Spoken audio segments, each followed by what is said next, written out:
observations que la société civile doit faire. Ces 3 journées d'échange ont permis à l'État haïtien et ses partenaires internationaux de passer en revue les différentes conventions internationales, notamment les 138, 182 et 189 de l'Organisation internationale du travail, traitant de l'âge minimum d'admission à l'emploi et également du travail domestique.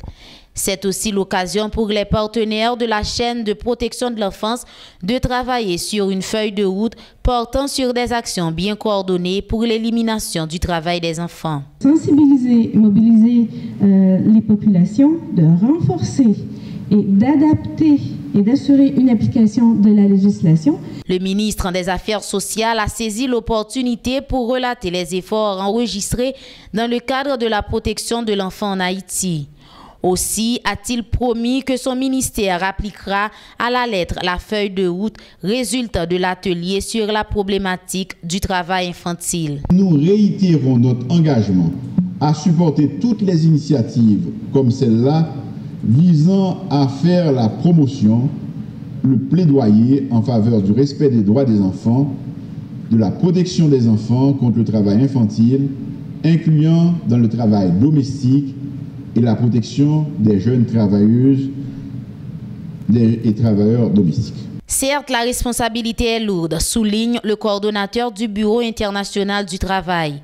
Julien Magna croit cependant que la formule pour parvenir à une meilleure protection des enfants en Haïti nécessite. Il était important de prendre des mesures législatives, politiques et sociales dans un processus de dialogue social entre les membres partenaires de la société civile pour bien articuler nos actions, tout en définissant le rôle et l'agenda de chaque institution pour chaque partenaire, y compris les termes de participation des enfants. L'atelier de 3 jours était centré sur le thème « Renforcement de la réponse pour l'élimination du travail des enfants et la protection des jeunes travailleurs domestiques en Haïti ». Il intervient après la présentation en décembre 2015 des résultats d'une étude sur le travail domestique des enfants dans le pays, chiffrant à plus de 205 000 le nombre d'enfants de moins de 15 ans en situation non acceptable de travail en Haïti.